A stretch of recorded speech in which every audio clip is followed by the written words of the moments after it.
put your daughter on the stage, Mrs. Worthington. Don't put your daughter on the stage. The profession is overcrowded and the struggle's pretty tough. And admitting the fact she's burning to act, that isn't quite enough. She has nice hands to give the wretched girl her due, but don't you think her bust is too developed for her age? I repeat, Mrs. Worthington, sweet Mrs. Worthington, don't put your daughter on the stage.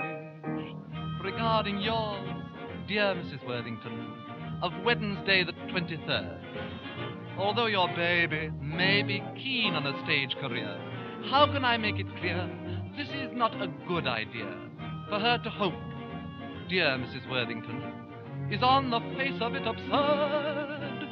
Her personality is not in reality exciting enough, inviting enough for this particular sphere.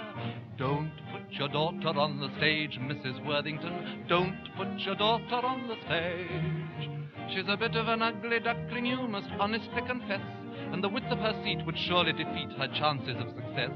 It's a loud voice, and though it's not exactly flat, she'll need a little more than that to earn a living wage. On my knees, Mrs. Worthington, please, Mrs. Worthington, don't put your daughter on the stage. Don't put your daughter on the stage, Mrs. Worthington, don't put your daughter on the stage. Though they said at the School of Acting she was lovely as Peer Gynt, I'm afraid on the whole an ingenue role would emphasize her squint. She's a big girl, and though her teeth are fairly good, she's not the type I ever would be eager to engage. No more buts, Mrs. Worthington. Nuts, Mrs. Worthington. Don't put your daughter on the stage.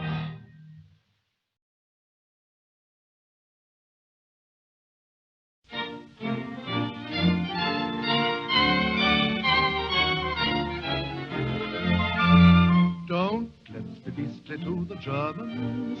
Now our victory is ultimately won. Let us treat them very kindly, as we would a valued friend. We might send them out some bishops as a form of lease and lend. Let's be sweet to them and day by day repeat to them that sterilization simply isn't done. Let's sweetly sympathize again and help the scum to rise again, but don't let's be beastly to the Hun.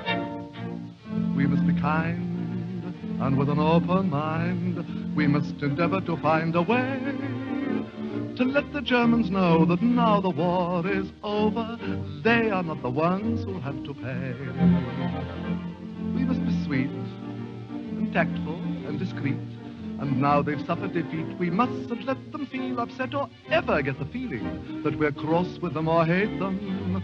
Our future policy must be to reinstate them. Don't let's be beastly to the Germans, for they're civilized when all is said and done. Though they gave us science, culture, art, and music to excess, they also gave us 2 world wars and Dr. Rudolf Hess.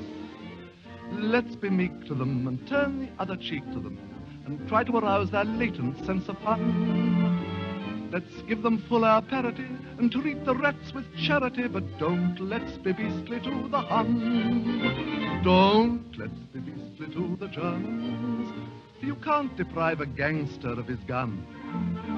Though they've been a little naughty to the Czechs and Poles and Dutch, I can't believe those countries really minded very much.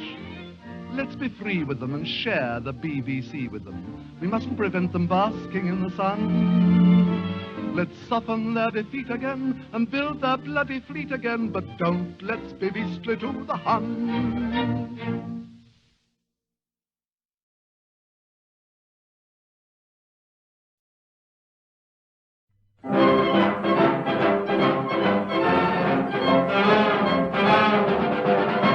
You don't know who you're looking at, now just you look at me. I'm a bit of a number and belong to royalty. I'll tell you how it got about. I married Widow Birch. I was King of England when we trotted out to church. Outside the people started shouting it hooray. Said I go down upon your knees, it's coronation day. I'm Henry the Eighth, I am. Henry the Eighth, I am. I got married to the widow next door. She'd been married 7 times before. Everyone was Henry. She wouldn't have a William or a Sam. I'm a right old man named Henry. Henry the Eighth I am, let's sing then. I'm Henry the Eighth I am. Henry the Eighth I am, I am. I got married to the widow next door.